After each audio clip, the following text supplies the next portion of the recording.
Hello Year 4, welcome back. So in the last chapter, Charlotte says that she's making something for herself for a change. Any ideas what that could be? Chapter 19 is called the Egg Sac. Now if you think back to the very beginning of this story, when I told you about the author E.B. White, do you remember me telling you that he lived on a farm and that he loved the barn on the farm and it was one of his happiest places to be, and that he was just sitting in the barn one day and he saw a spider making an egg sac, and he was so fascinated by it that it inspired the book Charlotte's Web. So, chapter 19, the egg sac. Next morning, when the first light came into the sky and the sparrows stirred in the trees, when the cows rattled their chains and the rooster crowed and the early automobiles went whispering along the road, Wilbur awoke and looked for Charlotte. He saw her up overhead in a corner near the back of his pen. She was very quiet. Her 8 legs were spread wide. She seemed to have shrunk during the night. Next to her, attached to the ceiling, Wilbur saw a curious object. It was a sort of sack or cocoon. It was peach-coloured and looked as though it were made of cotton candy. "Are you awake, Charlotte?" he said softly. "Yes," came the answer. "What is that nifty little thing? Did you make it?" "I did, indeed," replied Charlotte in a weak voice. "Is it a plaything?" "Plaything? I should say not. It is my egg sac, my magnum opus." "I don't know what a magnum opus is," said Wilbur. "That's Latin," explained Charlotte. "It means great work. This egg sac is my great work, the finest thing I have ever made." "What's inside it?" asked Wilbur. "Eggs?" 514 of them," she replied. 514? said Wilbur. "You're kidding." "No, I'm not. I've counted them. I got started counting, so I kept on, just to keep my mind occupied." "It's a perfectly beautiful egg sac," said Wilbur, feeling as happy as though he had constructed it himself. "Yes, it is pretty," replied Charlotte, patting the sack with her 2 front legs.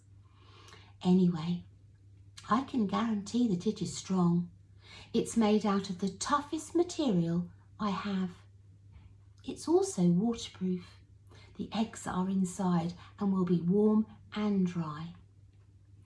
"Charlotte," said Wilbur dreamily, "are you really going to have 514 children?" "If nothing happens, yes," she replied. "Of course, they won't show up until next spring." And Wilbur noticed that Charlotte's voice sounded sad. "What makes you sound so downhearted? I should think you'd be terribly happy about this." "Oh, don't pay any attention to me," said Charlotte. "I just don't have much pep anymore. I guess I feel sad because I won't ever see my children." "What do you mean you won't see your children? Of course you will. We'll all see them. It's going to be simply wonderful next spring in the barn cellar with 514 baby spiders running around all over the place. And the geese will have a new set of goslings and the sheep will have their new lambs. Maybe, said Charlotte quietly. However, I have a feeling I'm not going to see the results of last night's efforts. I don't feel good at all. I think I'm languishing, to tell you the truth. Wilbur didn't understand the word languish, and he hated to bother Charlotte by asking her to explain, but he was so worried he felt he had to ask. What does languishing mean? It means I'm slowing up, feeling my age. I'm not young anymore, Wilbur, but I don't want you to worry about me. This is your big day today. Look at my web. Doesn't it show up well with the dew on it? Charlotte's web never looked more beautiful than it looked this morning. Each strand held dozens of bright drops of early morning dew. The light from the east struck it and made it all plain and clear. It was a perfect piece of designing and building. In another hour or two, a steady stream of people would pass by, admiring it and reading it and looking at Wilbur and marvelling at the miracle. As Wilbur was studying the web, a pair of whiskers and a sharp face appeared. Slowly, Templeton dragged himself across the pen and threw himself down in a corner. I'm back, he said in a husky voice. Oh, what a night! The rat was swollen to twice his normal size. His stomach was as big and round as a jam jar. What a night, he repeated hoarsely. What feasting and carousing, a real gorge. I must have eaten the remains of 30 lunches. Never have I seen such leavings, and everything well ripened and seasoned with the passage of time and the heat of the day. Oh, it was rich, my friends, rich. You ought to be ashamed of yourself, said Charlotte in disgust. It would serve you right now if you had an acute attack of indigestion. Oh, don't worry about my stomach, snarled Templeton. It can handle anything. And by the way, I've got some bad news. As I came past that pig next door, the one that calls himself Uncle, I noticed a blue tag on the front of his pen. That means he has won first prize. I guess you're licked, Wilbur. You might as well relax. Nobody is going to hang any medal on you. Furthermore, I wouldn't be surprised if Zuckerman changes his mind about you. Wait till he gets a hankering for some fresh pork and smoked ham and crisp bacon. He'll take the knife to you, my boy. Be still, Templeton, said Charlotte. You're too stuffed and bloated to know what you're saying. Don't pay any attention to him, Wilbur. Wilbur tried not to think about what the rat had just said. He decided to change the subject. Templeton, said Wilbur, if you weren't so dopey, you would have noticed that Charlotte has made an egg sac and she is going to become a mother. For your information, there are 514 eggs in that peachy little sack. Is this true? Asked the rat, eyeing the sack suspiciously. Yes, it's true. Sighed Charlotte. Well, congratulations, murmured Templeton. This has been a night. And he closed his eyes, pulled some straw over himself and dropped off into a deep sleep. Wilbur and Charlotte were glad to be rid of him for a while, truthfully. At 9 o'clock, Mr. Arable's truck rolled into the fairgrounds and came to a stop at Wilbur's pen. Everybody climbed out. "Look," cried Fern. "Look at Charlotte's web. Look what it says." The grown-ups and the children joined hands and stood there studying the new sign. "Humble," said Mr. Zuckerman. "Now isn't that just the word for Wilbur?" Everyone rejoiced to find that the miracle of the web had been repeated. Wilbur gazed up lovingly into their faces. He looked very humble and very grateful. Fern winked at Charlotte. Lurvy soon got busy. He poured a bucket of warm slops into the trough, and while Wilbur ate his breakfast, Lurvy scratched him gently with a smooth stick. "Wait a minute," cried Avery. "Look at this." And he pointed to the blue tag on Uncle's pen. "This pig's won first prize already." The Zuckermans and the Arables stared at the tag. Mrs. Zuckerman began to cry. Nobody said a word. They just stared at the tag. Then they stared at Uncle. Then they stared at the tag again. Lurvy took out an enormous handkerchief and blew his nose very loud. So loud, in fact, that the noise was heard by the stable boys over at the horse barn. "Can I have some money, please?" asked Fern. "I want to go out on the midway." "You stay straight where you are," said her mother, and tears came to Fern's eyes. "What's everyone crying about?" asked Mr. Zuckerman. "Let's get busy, Edith. Bring the buttermilk." Mrs. Zuckerman wiped her eyes with a handkerchief. She went to the truck and came back with a gallon jar of buttermilk. "Bath time," said Zuckerman cheerfully, and he and Mrs. Zuckerman and Avery climbed into Wilbur's pen. Avery slowly poured buttermilk onto Wilbur's head and back, and as it trickled down its sides and cheeks, Mr. and Mrs. Zuckerman rubbed it into his hair and skin. Passers-by stopped to watch. Pretty soon, quite a crowd had gathered.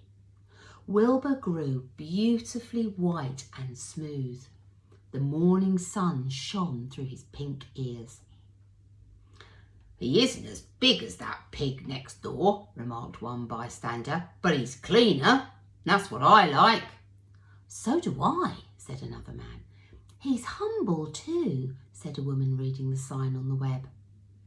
Everybody who visited the pig pen had a good word to say about Wilbur. Everyone admired the web, and of course, nobody noticed Charlotte. Suddenly a voice was heard on the loudspeaker. "Attention, please," it said. "Will Mr. Homer Zuckerman bring his famous pig to the judge's booth in front of the grandstand now? A special award will be made there in 20 minutes. Everyone is invited to attend. Crate your pig, please, Mr. Zuckerman, and report to the judge's booth promptly." For a moment after this announcement, the Arables and the Zuckermans were unable to speak or move. Then Avery picked a handful of straw and threw it high into the air and gave a loud yell. The straw fluttered down like confetti into Fern's hair. Mr. Zuckerman hugged Mrs. Zuckerman. Mr. Arable kissed Mrs. Arable. Avery kissed Wilbur. Lurvy shook hands with everybody. Fern hugged her mother. Avery hugged Fern, and Mrs. Arable hugged Mrs. Zuckerman. Up overhead, in the shadows of the ceiling, Charlotte crouched unseen, her front legs encircling her egg sac. Her heart was not beating as strongly as usual, and she felt weary and old.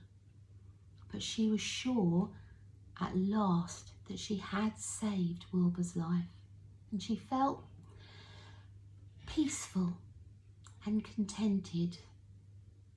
"We have no time to lose," shouted Mr. Zuckerman. "Lurvy, help me with the crate." "Can I have some money?" asked Fern. "You wait," said Mrs. Arable. "Can't you see everybody's busy?" "Put that empty buttermilk jar into the truck," commanded Mr. Arable, and Avery grabbed the jar and rushed to the truck. "Does my hair look all right?" asked Mrs. Zuckerman. "Oh, it looks fine," snapped Mr. Zuckerman, as he and Lurvy set the crate down in front of Wilbur. "You didn't even look at my hair," said Mrs. Zuckerman. "You're all right, Edith," said Mrs. Arable. "Just keep calm." Templeton, asleep in the straw, heard the commotion and awoke.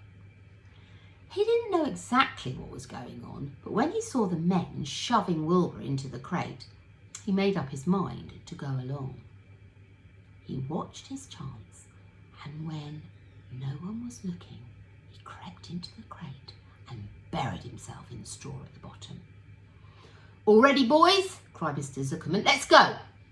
And he and Mr. Arable and Lurvy and Avery grabbed the crate and boosted it over the side of the pen and up into the truck. Fern jumped aboard and sat on top of the crate. She still had straw in her hair and looked very pretty and excited.